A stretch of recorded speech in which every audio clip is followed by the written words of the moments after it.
Je suis heureux d'être avec vous ce matin et je vous salue fraternellement de nom de Jésus.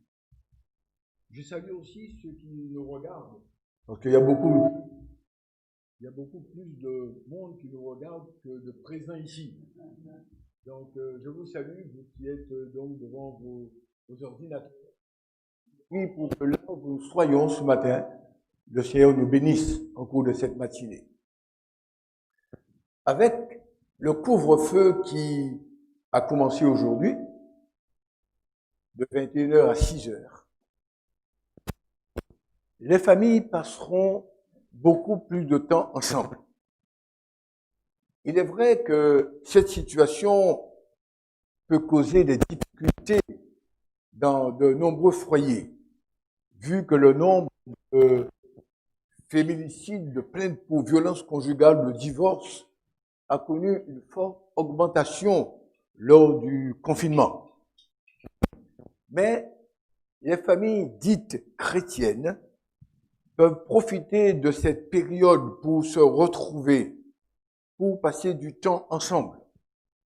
Cette période peut être l'occasion de resserrer les liens conjugaux, pour recréer des relations entre parents et enfants, mais aussi pour permettre aux familles de se retrouver ensemble à table, partager des lectures, regarder un film ensemble et partager ensuite à la fin.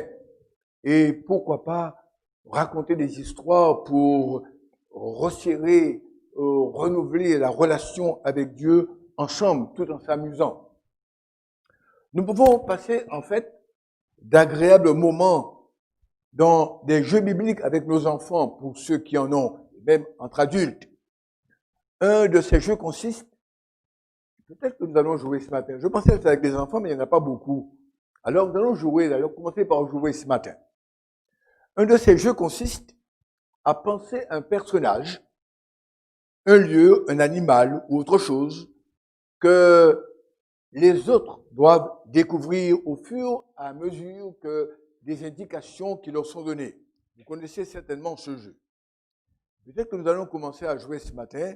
Alors, écoutez-moi bien. Et le premier qui a trouvé la personne de qui je parlerai ce matin, eh bien, je prie spécialement pour elle.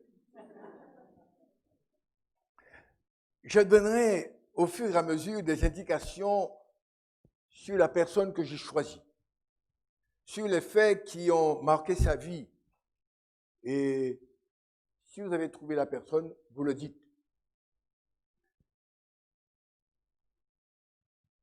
Le personnage biblique auquel je pense est un homme.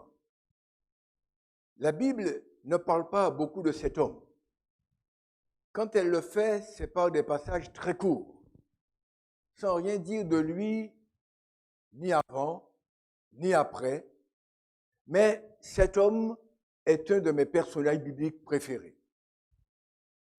Il ne figure pas dans la liste des grands personnages de foi, tels Moïse, Abraham, David, que nous trouvons dans le chapitre 11 de l'Épître aux Hébreux. Mais ce qui est dit de lui dans la Bible me permet de le considérer comme un modèle en ce qui concerne la foi. Quelqu'un a-t-il découvert cet homme? Pas encore, certainement. Alors voici quelques indications de plus. Luc, qui parle de plus de lui, ne dit rien de très précis le concernant. On ne connaît pas son âge, on ne sait rien de ses parents, ni de la ville où il habitait, mais cet homme a vécu parfaitement les conditions du salut qui ont été lues tout à l'heure et que je nous invite à relire. Romains, chapitre 10, versets 9 et 10.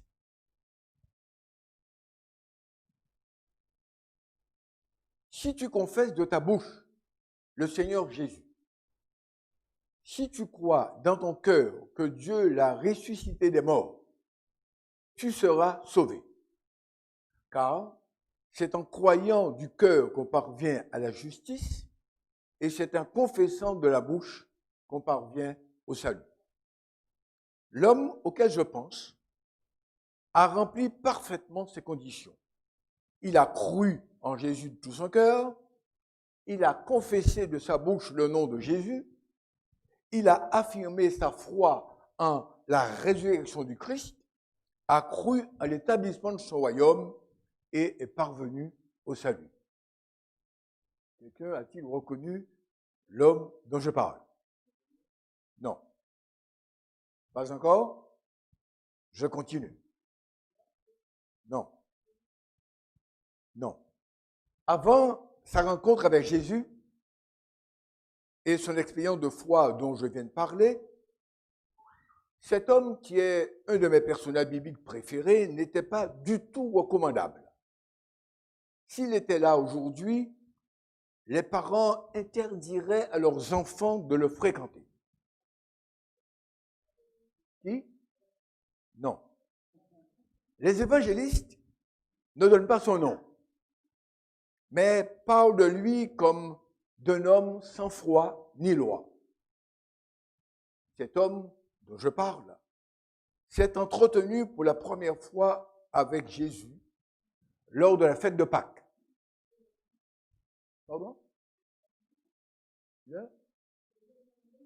Non.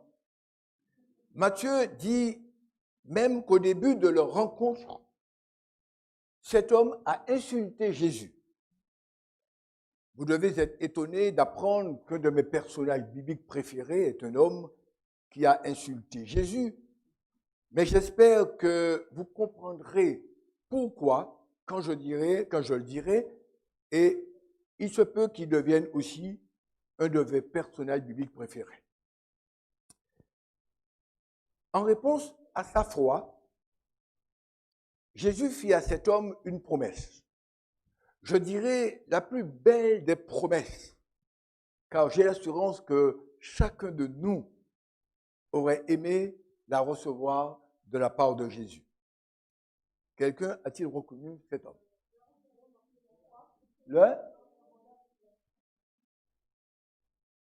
Un des larrons morts sur la croix. En effet. Ça y est, vous l'avez trouvé.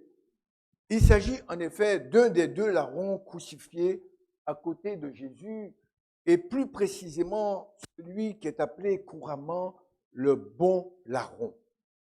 Comme si un larron pouvait être bon, mais auquel Jésus dit, tu seras avec moi dans le paradis.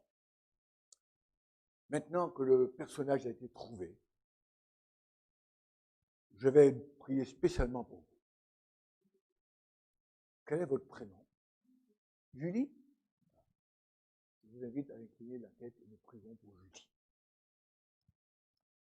Éternel notre Dieu, nous voulons te dire merci pour l'occasion que tu nous donnes de nous présenter devant ton peuple ce matin. Nous sommes ensemble en ce lieu et nous voulons t'entendre nous parler. Nous voulons t'entendre le faire à travers cet homme que Julie a découvert, la première. Et je te prie spécifiquement pour elle, tu la connais. Tu connais ses besoins, tu connais ses aspirations. Et je te prie au nom de Jésus d'intervenir dans sa vie personnelle, dans sa vie familiale, professionnelle, relationnelle. Et permet que Julie puisse être celle qui tirera le plus profit du message que tu nous adresseras ce matin, au nom de Jésus. Amen. Maintenant que le personnage auquel je pensais a été découvert, il me semble important que je vous dise pourquoi ce larron est un de mes personnages bibliques préférés. Y a-t-il un encouragement à tirer de la vie d'un tel homme? Lisons ce que dit Luc à son sujet, dans Luc chapitre 23, versets 32 et 33. Luc 23, 32 et 33. On conduisait en même temps deux malfaiteurs qui devaient être mis à mort avec Jésus.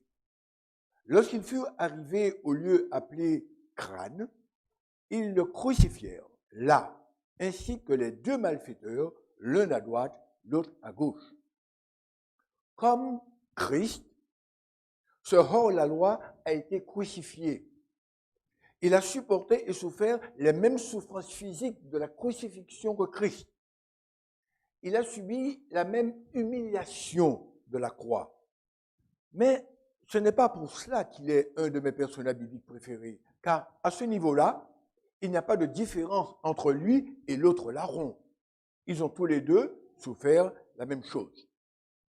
Ce qui prouve, s'il en est besoin, que le fait d'avoir été cloué sur une croix ne donne pas de droit, ne donne pas un privilège, ne donne pas de valeur à un être et ne lui confère pas de droit particulier. Jésus n'a pas simplement été crucifié. Il a porté en son corps notre péché sur la croix. Il serait certainement bon que nous développions cela, mais ce n'est pas notre sujet ce matin. Le malfaiteur dont je parle n'a pas été seulement crucifié comme Christ. Non. Il a été crucifié avec Christ. Et pour nous aider à comprendre la différence entre être crucifié comme Christ et être crucifié avec Christ, je nous invite à écouter ce que nous dit l'apôtre Paul dans Galates, chapitre 2, verset 20. Galates, chapitre 2, verset 20. L'apôtre dit, « J'ai été crucifié avec Christ. » A-t-il été cloué sur une croix? Non. Paul a été décapité à Rome. Pourtant, il dit avoir été crucifié avec Christ. Par le baptême, il s'est identifié à la mort et à la résurrection de Christ. Il dit être mort au péché, comme Christ est mort à la croix à cause du péché.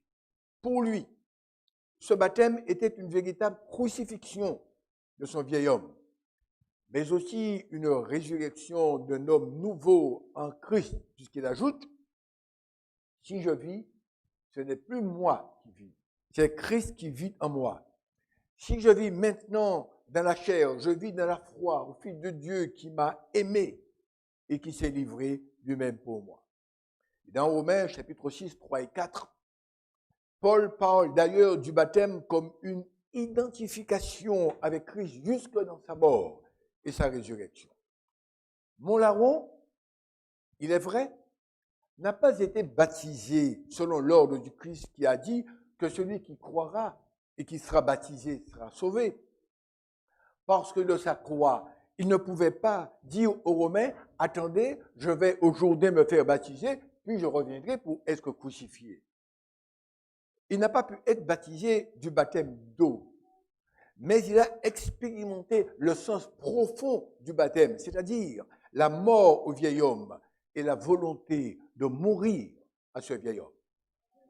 Alors que tous les disciples se cachaient, fuyaient, trahissaient ou reniaient Jésus, le larron, mon larron, était le seul à défendre le Christ crucifié. Le seul à confesser qu'il n'avait rien fait de mal. Le seul à proclamer devant un déluge d'injures, de conibés, d'insultes, sa foi en un Christ comme l'envoyé de Dieu. Vous souvenez-vous de ce qu'il a dit à son collègue qui continuait d'injurier Jésus? Il lui dit dans Luc 23 au verset 40. Luc 23, verset 40. Il lui dit, ne crains-tu pas Dieu? Ne crains-tu pas Dieu, toi qui subis la même condamnation? À travers cette profession de foi, nous comprenons que de sa croix, mon larron voyait à travers la souffrance de Jésus la sainteté même de Dieu. Il voyait en Jésus Dieu portant la condamnation du péché de l'homme, le sien, celui de son collègue, celui de tous les hommes. Non seulement mon larron fut le seul à défendre Jésus, mais face à la sainteté de Dieu qu'il reconnaissait à travers le Christ crucifié, il reconnaissait aussi son état de péché et les conséquences de celui-ci. Pour nous, dit-il à son compagnon, verset 41, c'est juste, car nous recevons ce qu'on méritait nos crimes. Et il ajoute en parlant de Jésus, mais celui-là, il n'a rien fait de mal. Quelle reconnaissance profonde de son état. Et quelle belle confession, quelle belle profession de foi aussi. Les conditions dans lesquelles cette profession de foi est formulée en font aussi une des plus belles. Souvenez-vous que Pierre, Jacques, Philippe, les disciples d'Emmaüs et les autres ont eu besoin de voir Jésus ressuscité pour croire en lui. Thomas avait dit, si je ne vois pas dans ses mains la marque des clous, et si je ne mets pas ma main dans son côté, je ne croirai point. Or, ce n'est pas en Jésus ressuscité que cela on croit, mais en Jésus humilié, crucifié, ensanglanté, abandonné des hommes. Je ne sais pas s'il avait eu l'occasion d'entendre Jésus avant, mais la situation de laquelle il se trouvait montre qu'il n'avait pas suivi ses enseignements. Cependant, là, sur sa croix, plantée à côté de celle du Christ, mon larron arrive à reconnaître la divinité du Christ agonisant. Là, sur la croix, il arrive à croire que ce Christ mourant sur une croix à côté de lui sortira victorieux de cette mort injuste. Et se tournant vers Jésus, il lui dit au verset 42, « Seigneur, souviens-toi de moi quand tu viendras dans ton règne. » Il croit non seulement que le Christ ressuscitera, mais qu'il reviendra pour régner. Extraordinaire, n'est-ce pas? Mieux encore, il a compris qu'il pouvait lui aussi, par la foi, devenir victorieux en Christ. Que de sans loi ou hors la loi, il pouvait devenir par la seule grâce du Christ à son côté, un homme avec la loi au fond de son cœur. Il s'approprie cette puissance de l'évangile, cette grâce qui émane de la croix, et se tournant confiant vers le Christ crucifié à côté de lui et pour lui, le Christ qu'il voit victorieux du péché et de la mort, il lui dit, souviens-toi de moi quand tu viendras dans ton règne. Ou encore, je veux être avec toi quand tu viendras dans ton règne. Nous pouvons dire, d'une certaine manière, que ce larron fut le premier adventiste, au sens noble du terme. Le premier adventiste, puisque le retour de Christ, de Jésus, est la bienheureuse espérance de notre Église. Et c'est de là que vient son nom, puisque adventiste signifie qui attendent cet événement. L'adventiste est quelqu'un qui croit en Jésus, qui croit en son prochain retour et se prépare pour vivre avec lui. Mon larron se projette et s'inscrit dans l'attente de la bienheureuse espérance du retour de Jésus. Et sans craindre la mort à laquelle il était à ce moment même confronté. De sa croix, ce larron a vécu une véritable conversion. Il a quitté son état de sans-loi pour vivre parfaitement les conditions du salut. Comme dit l'apôtre Paul dans le texte qui a été lu pour introduire ce moment de culte, dans Romains chapitre 10, versets 9 et 10, il a cru, mon larron, il a cru en son cœur que Jésus est le Seigneur. Il a dit de sa bouche que Jésus sortira victorieux de la mort. Et il a affirmé sa foi en ce Christ crucifié. Rien d'étonnant qu'en réponse à cette foi exceptionnelle, il reçoit aussi du Christ cette promesse, la plus belle des promesses qui pouvaient lui être faites, la plus merveilleuse des promesses qui ait jamais été faite à un homme, et que nous lisons au verset 43, puisque Jésus lui dit, je te le dis aujourd'hui, tu seras avec moi dans le paradis. Lequel d'entre nous n'aimerait pas que le Seigneur lui dise, tu seras avec moi dans le paradis? L'apôtre Paul déclare que la prédication de la croix est une puissance pour le salut de quiconque croit. Et grâce à mon larron, je peux voir cette puissance en action et comprendre sa puissance transformatrice. Nous disons, et nous avons raison de dire, que le sang de Christ nous sauve, que la croix est une source de salut pour tous les hommes. Mais nous ne réalisons pas toujours que le premier homme sauvé à la croix, par la croix, le fut à la croix. D'où le titre du sujet de ce matin, sauvé à la croix. Et oui, il a plu à Dieu que la première âme sauvée par la croix le fut à la croix.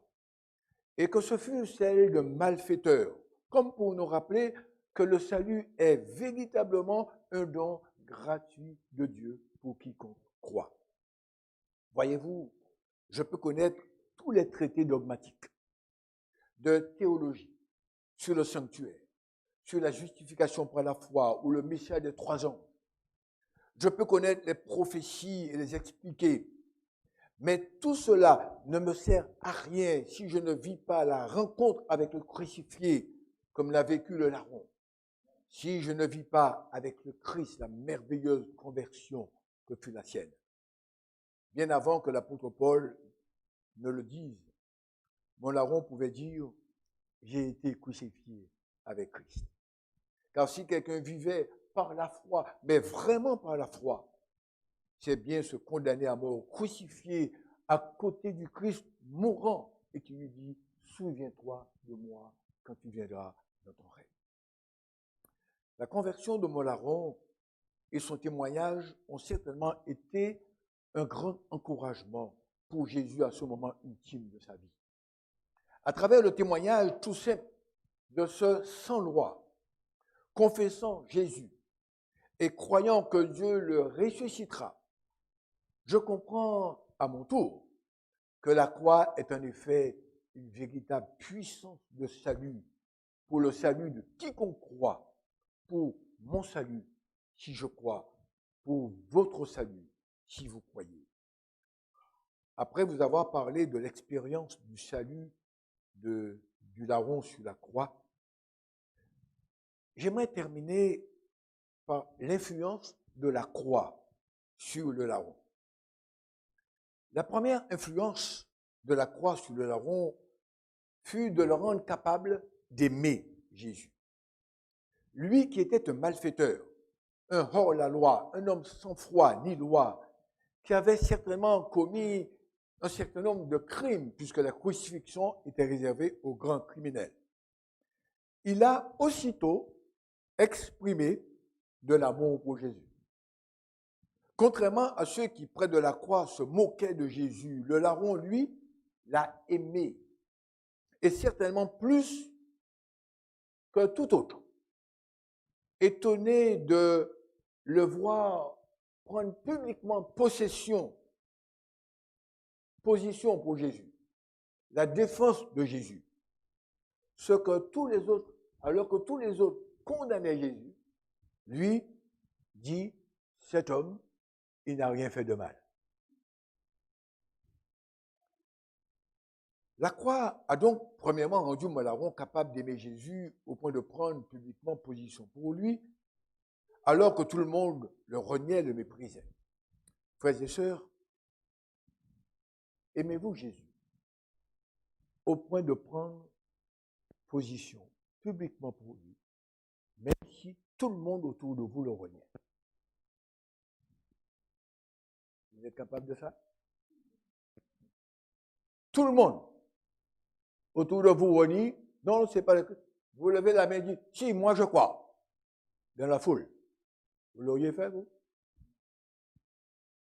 La deuxième influence de la croix sur mon larron est que l'amour manifesté par le Christ crucifié entre lui et son collègue lui a donné envie de vivre avec Jésus dans son royaume.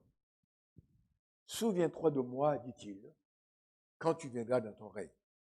Frères et sœurs, avons-nous encore aujourd'hui la certitude que Jésus reviendra?